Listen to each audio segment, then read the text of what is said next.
Great to see you, Dr. Sara. Nice to see you too.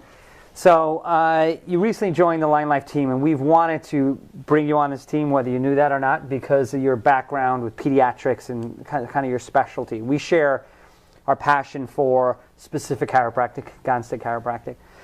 But what I thought we'd do is do a little video about, what was your passion in going into the pediatric side. Chiropractic is well known for low back pain, headaches, typical adult hurting their back at work or in a sport injury, getting chiropractic care. But you've really taken it in a niche with pregnant mothers and children, pediatrics, that most people don't take that niche. Why'd you do that?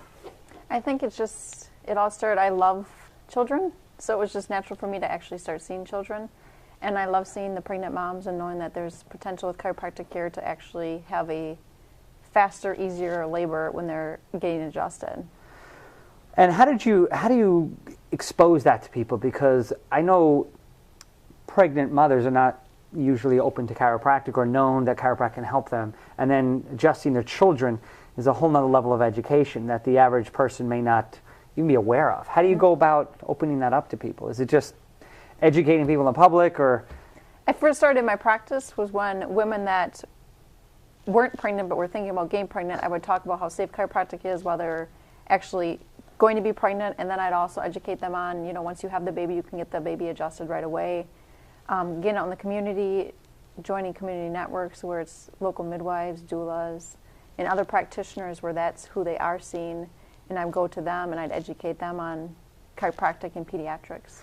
Now, if someone was pregnant now watching this video that we're doing, what would you tell them about some of the key points about chiropractic and going through delivery? Like, what kind of risks are there that are inherent in the conventional medicine that people aren't aware of? Can you give some insight as to some of the general pieces? Mm-hmm. So just with regular hospital birth, you always run the risk of, once you're in that mode, there is a time constraint. So once your water breaks, you only have 24 hours to deliver. And if you don't make that happen, then other interventions come into play. So there might be Pitocin, so you're being induced, and Pitocin is known as the pit bull, so it ends up making contractions quicker and harder and longer. And then what happens is it doesn't progress fast enough, so you end up going down this road where it usually ends up in a C-section. And so with chiropractic care, it gets your nervous system working properly so that your body is better able to know when to go into labor, and those interventions are lessened.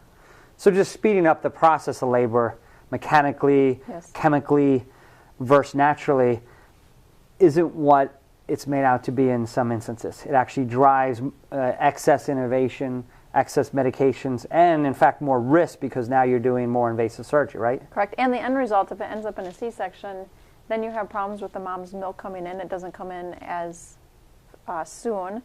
Baby doesn't latch on as easily, perhaps. There's just a whole cascade of events that might happen that you never would have thought of had you maybe had chiropractic care where the body was actually working properly, so you had an easier labor and delivery.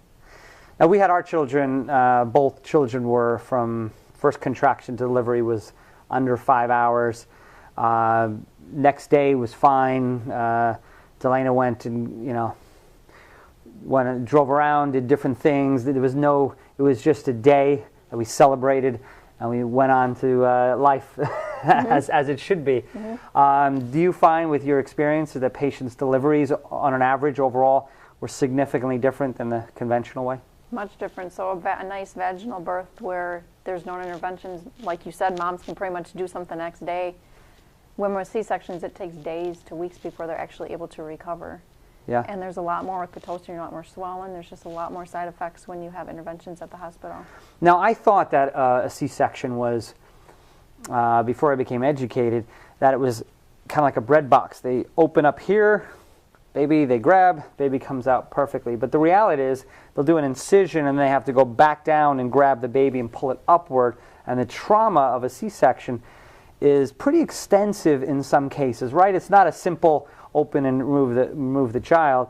There's a lot of potential traumas to the child's spine and body, right? Yep. Just the pressure that they have to take to actually get the baby's head out. You think they have to pull the baby out of that suction environment. And they really put a lot of force on the neck. Yeah. Yeah, so it's very important to get kids checked once they're born. So when we have trauma to the neck, we're looking at things potentially learning disabilities, ADHD, birth traumas, many host of different problems that could occur, correct? Correct. And there's things that you can look for in an infant that's born, so perhaps the baby doesn't latch on. That's a nice sign that baby needs to be adjusted. Also, if a baby likes to nurse on one side versus the other, it's a good sign that there's potentially nerve pressure in the back. If a baby's not having regular bowel movements, if they're spitting up, acid reflux, regurgitation, those are all good signs that a baby needs to be adjusted. So what an exciting thing for the community of Wauwatosa to have you now in that community, committed to the community locally, having AlignLife of Wauwatosa. And it's an honor to be with someone who is a pediatric specialist. So we're proud to have you as part of this team. So Thank you. Exciting. Thank you. Awesome.